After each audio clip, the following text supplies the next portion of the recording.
Ever heard of Albert Lee? Well, here he is. Born in 1943, an English guitarist, he's worked with a varied group of famous musicians. He is a bona fide genre jumper. He is known as Mr. Telecaster. A Fender Telecaster is the world's first commercially successful solid body electric guitar. It was at first called a broadcaster, as in a guitar that can broadcast. It sounds by electricity. The tele comes from the Telecaster satellite, not the Telecaster satellite, the Telstar satellite, America's answer to the Sputnik. And because there already was a Gretsch broadcaster, just like there are many other guitars that have tasted fame with this very simple design. Here are some: Syd Barrett, Jeff Beck, Frank Black, Mike Bloomfield, Roy Buchanan, Jeff Buckley, James Burton, Albert Collins, Steve Cropper, Robbie Robertson, Johnny Greenwood, Merle Haggard, Chrissie Hynde, Waylon Jennings, Muddy Waters, Mark Bolan, Keith Richards, Bruce Springsteen, Billy Squier, Joe Strummer, Andy Summers, Pete Townsend, Joe Walsh, and so many more. So, to be called Mr. Telecaster, well, that is really something. Hold on a sec, I'll be back in a minute. Oops. Get a little electrical problem here. Alright. Sorry about that. It's alright, you're liking the music, right? Okay. So, where was I? Lee was born in Lincoln, Hertfordshire, almost in Wales. It's so far west.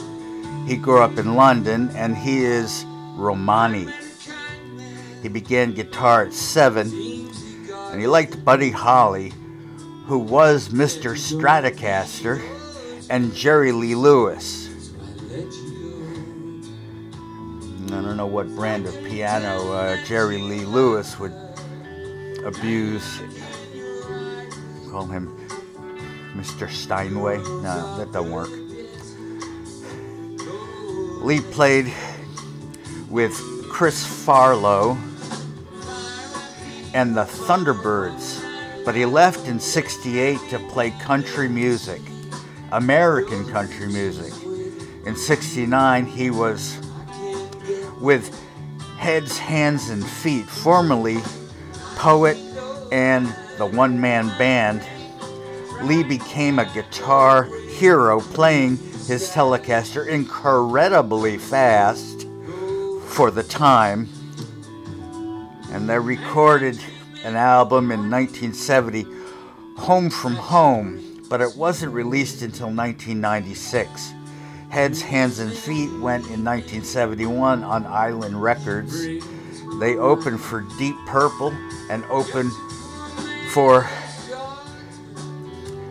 71 Hyde Park Festival with Humble Pie and Grand Funk Railroad. Oh, those days are gone for good. HH&F's second album, tracks got noticed by critics, and the third album, Old Soldiers Never Die, was their swan song.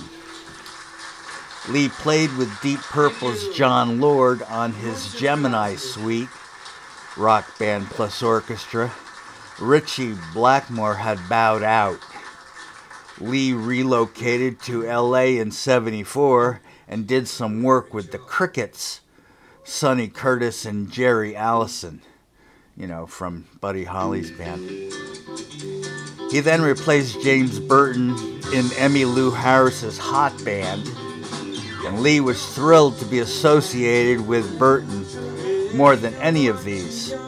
Ricky Skaggs was also in the Hot Band from 78 to 83, and Lee worked with Eric Clapton, who was reinventing himself with some chicken picking. Lee was musical director for the Everly Brothers reunion concert in 1983. He played with one or the other or both Everlys for 20 years. He became reluctant frontman of Albert Lee and the Hogan's Heroes until 2015. In the early 2000s, he toured with Bill Wyman's Rhythm Kings. He won a Grammy for his performance on Foggy Mountain Breakdown on Earl Scruggs and Friends. Lee then took part in a documentary called Primal Twang, The Legacy of the Guitar, the first definitive theatrical journey through the guitar's 3,500-year history. Lee lives in Malibu, California. He's widely considered the world's best country guitarist. He can make his telly sound like a pedal steel guitar. His deluxe melodies played at lower speed mirrored his staccato arpeggios in country-esque keys, steering clear of anything that could be mistaken for either jazz or heavy metal. It's not even fusion, and it's not noodle.